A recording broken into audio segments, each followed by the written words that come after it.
प्रिय छात्रों नमस्कार। आज हम ऑनलाइन क्लासेस के तहत पिछले टॉपिक को आगे बढ़ाएंगे।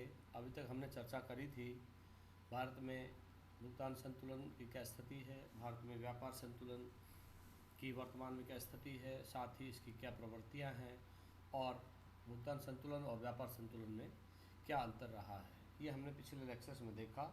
आज हम बात करेंगे इसी टॉपिक को आगे बढ़ाते हुए कि भारत का विदेशी व्यापार की क्या रूपरेखा है, साथ ही विदेशी व्यापार नीति में क्या क्या बदलाव आए हैं और आयात निर्यातों में किस तरह के बदलाव आए हैं। साथ ही हम विदेशी व्यापार की दिशा की भी बात करेंगे, डायरेक्शन ऑफ फॉरेन ट्रेड। तो जैसा कि आप जानते हैं कि भारत का विदेशी व्यापार एक बहुत महत्वपूर्ण विषय है जो किसी भी देश की आर्थिक स्थिति के लिए अपना विशेष महत्व रखता भी है। विदेशी व्यापार के तहत आयात और निर्यात की वो सब मदें शामिल होती हैं जो एक देश दूसरे देशों के साथ व्यापार के तहत करता है। अर्थात इसमें वो सब मदें शामिल हैं जो कोई देश दूसरे देशों से मंगवाता है अर्थात आयात करता है, और साथ ही वे मदें भी शामिल हैं जो कोई देश अन्य देशों को निर्यात करता है। उन सब मदों को मिलाकर के विदेशी व्यापार की संरचना होती है और विदेशी व्यापार नीति किसी भी देश के आर्थिक विकास में बहुत महत्वपूर्ण भूमिका निभाती है। आज हम इसी पर चर्चा करेंगे कि विदेशी व्यापार में क्या क्या चीज़ें शामिल हैं।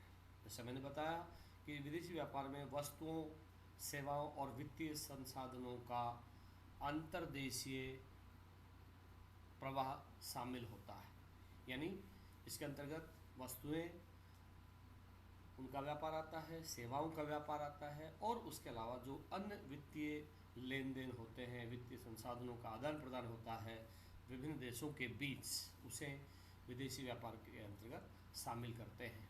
विदेशी व्यापार द्वारा विदेशी पूंजी और विशेषज्ञों की मदद से देश में उपलब्ध संसाधनों का बेहतर इस्तेमाल होता है। क्यों? क्योंकि दूसरे देशों के साथ जब कोई देश व्यापार करता है तो उससे न केवल वित्तीय लाभ होते हैं बल्कि तकनीकी का भी आदान प्रदान होता है, और तकनीकी आदान प्रदान से व्यापार आसान होता है, व्यापार में और अधिक कुशलता आती है, संसाधनों का बेहतर इस्तेमाल होता है। इसलिए विदेशी व्यापार एक देश को तो समृद्ध बनाता ही बनाता है बल्कि उसका फ़ायदा उन दूसरे देशों को भी मिलता है जो इस प्रक्रिया में सम्मिलित होते हैं, अर्थात जो अंतर्राष्ट्रीय व्यापार का हिस्सा बनते हैं। विदेशी विनिमय प्राप्त करने की किसी भी देश की क्षमता वहाँ के उपलब्ध वित्तीय वहाँ उपलब्ध जो प्राकृतिक और जो मैन मेड रिसोर्सेज हैं उन सब पर निर्भर करता है। आयात और निर्यात अक्सर दुर्लभ या बहुतायत में प्राप्त वस्तु की कीमतों में भारी परिवर्तन को कम करके बताता है। व्यापार एक देश की उपभोग वस्तुओं और उपभोग क्षमताओं का तो विस्तार करता ही है, साथ ही दुर्लभ संसाधनों तक भी पहुंच आसान बनाता है। ये विदेशी व्यापार के कुछ प्रत्यक्ष और अप्रत्यक्ष फायदे हैं जो न केवल एक देश को दूसरे देश के जो उपलब्ध संसाधन हैं उन तक उनकी पहुंच सुनिश्चित करता है, बल्कि उनका बेहतर इस्तेमाल की भी का भी एक रास्ता सुगम बनाता है।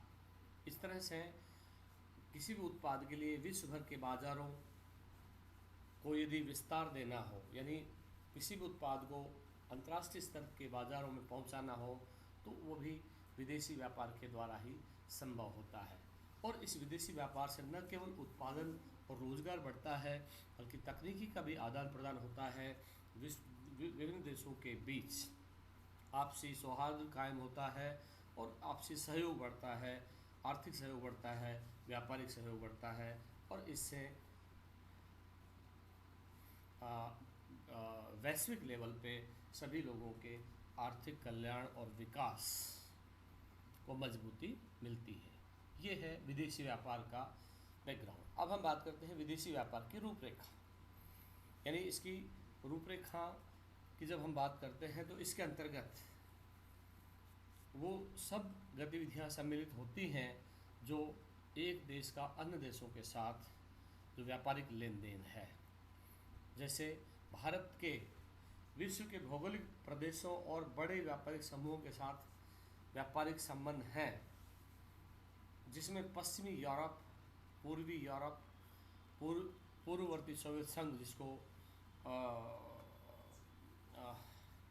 सोवियत संघ कहा जाता है, बाल्टिक गणराज्य, एशिया पैसिफिक, अफ्रीका, उत्तरी अमेरिका और लैटिन अमेरिका के देश आते हैं। यानी भारत के संदर्भ में हम बात करें तो इन तमाम जो विश्व के जो देश हैं, क्षेत्र हैं, उनके साथ इसका व्यापार होता है। तो हर देश का जो विदेशी व्यापार की रूपरेखा है वो उस देश के व्यापारिक संबंधों और आर्थिक स्थिति पर निर्भर करती है। भारत में 1950-51 में कुल विदेशी व्यापार 1214 करोड़ रुपए का था, जो कालांतर में बढ़ते बढ़ते कई गुना बढ़ गया, जिसकी चर्चा हम आगे करेंगे। भारत में विदेशी व्यापार में अनेक तरह के उतार चढ़ाव भी देखे गए हैं।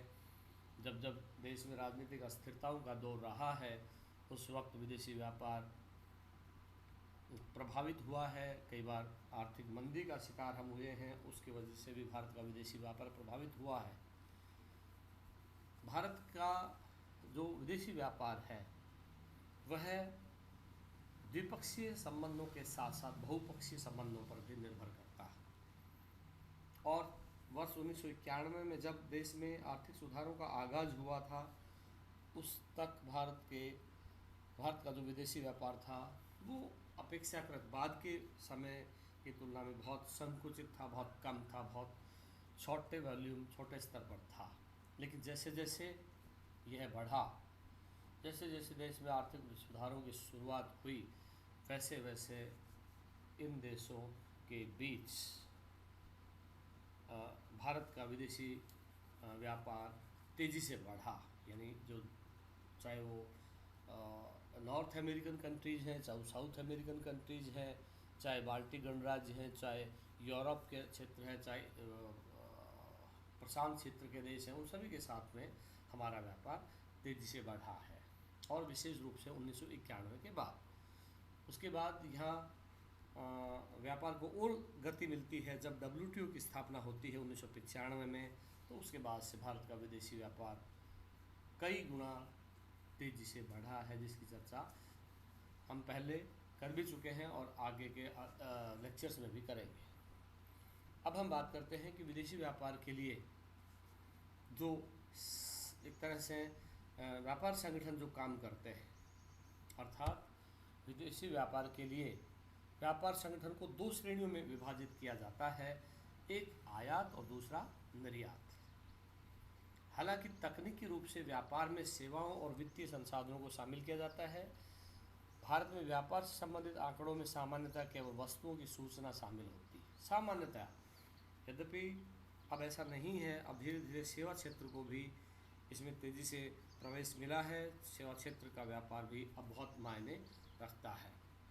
जहाँ तक आयातों की बात है, तो हम पहले भी चर्चा कर चुके हैं पिछले लेक्चर में कि हमारे यहाँ आयातों में एक बहुत बड़ा एक मद ऐसी है जो कुल आयातों का लगभग 70-80% कवर करती है, जिसमें हमने पेट्रोलियम एवं ऑयल प्रोडक्ट्स की बात करी थी। तो यहाँ उसकी हम बात इस रूप में करेंगे कि आयातों को दो श्रेणियों में वर्गीकृत किया है, एक बल्क इंपोर्ट्स और एक नॉन बल्क इंपोर्ट्स, जिनको कहते हैं अंबारी आयात और गैर अंबारी आयात। अंबारी आयात क्या है? इस आयात में मोटे तौर पे पेट्रोलियम, तेल और लुब्रिकेंट, जिसको POL कहते हैं, petroleum and oil and lubricant, ये प्रोडक्ट शामिल हैं। दूसरा होता है नॉन POL जैसी उपभोग वस्तुएं, जिसमें खाद्य तेल, चीनी, उर्वरक, लो इस्पात आदि आते हैं। इसके बाद नॉन बल्क इंपोर्ट्स में हम शामिल करते हैं पूंजी वस्तुएं, जिसमें धातुएं, मशीनरी, औजार, इलेक्ट्रिक और गैर इलेक्ट्रिक मशीनरी शामिल हैं। साथ ही मोती, बहुमूल्य और अल्प मूल्य वाले पत्थर भी इसमें शामिल होते हैं। और इसके साथ कुछ अन्य उत्पाद भी शामिल करते हैं, जैसे हाल ही तक भारत के आयात की संरचना देश द्वारा द्वितीय नियोजन के दौरान 1956 की शुरुआत में अपनाई गई औद्योगिकरण की रणनीति को प्रतिबिंबित भी करती है। इस समय बड़ी मात्रा में मशीनरी, परिवहन उपकरण, यंत्र तथा अन्य तरह के उपकरण जिनमें पूंजीगत आयात शामिल है, उसमें लौह अयस्क, लौह और इस्पात, पेट्रोलियम, रसायन, इन औद्योगिक विकास हेतु इनका आयात किया जाता है। इन वस्तुओं के आयात ने औद्योगिक विकास को प्रारंभ करने में बड़ी मदद करी और साथ ही इसके विस्तार में भी मदद हुई है। भारत में बढ़ती जनसंख्या की ज़रूरतों तथा प्राकृतिक आपदाओं जैसे बाढ़ इत्यादि के कारण घरेलू उत्पादन में आई कमी को पूरा करने के लिए उपभोग वस्तुओं, जिसमें बड़ी मात्रा में अनाज और इनसे बड़े उत्पाद भी शामिल हैं, उनको आयात किया गया। तो कहने का तात्पर्य ये अंबारी और गैर अंबारी, जिनको बल्क और नॉन बल्क इंपोर्ट्स कहा है, उनका बड़ी मात्रा में आयात किया गया। इसके बाद दूसरा है निर्यात। निर्यात से मतलब हम अपने देश से दूसरे देशों को जो वस्तुएं भेजते हैं, उनको भी मोटे तौर पे 4 भागों में विभक्त किया जाता है। 4 भाग कौन कौन से हैं? पहला है कृषि और उससे संबंधित उत्पाद, यानी जिसमें कृषि और उससे संबंधित उत्पाद आते हैं, चाहे जिसमें चाय है, कॉफ़ी है, खड़ है, तंबाकू है, काजू, गरम मसाले, चीनी, कच्ची रुई, चावल, मछली, मछली से बनी हुई वस्तुएं, गोश्त से बनी हुई वस्तुएं, वनस्पति तेल, फल, सब्जियां और दालें, यानी जो उपभोग के योग्य वस्तुएं, जो जिनमें फल फ्रूट्स अधिकांश आते हैं, खाने योग्य उपभोग की जो वस्तुएं हैं वो इसमें शामिल होती हैं, जो कृषि आधारित उद्योगों से प्राप्त होती हैं। दूसरा वर्ग है अयस्क और खनिजों में मैग्नीज अयस्क, अभ्रक और कच्चा तेल, कच्चा लोहा आदि भी इसमें सम्मिलित किए जाते हैं। तीसरा प्रकार है निर्मित वस्तुओं में सूती वस्त्र और सिले सिलाए कपड़े, पटसन की बनी वस्तुएं, चमड़ा और जूते, हैंडीक्राफ्ट्स, हैंडलूम, कुटीर एवं क्राफ्ट वस्तुएं, मोटे और बहुमूल्य पत्थर, रसायन, इंजीनियरिंग वस्तुएं तथा लौह एवं अन्य इस्पात इसमें शामिल किए जाते हैं।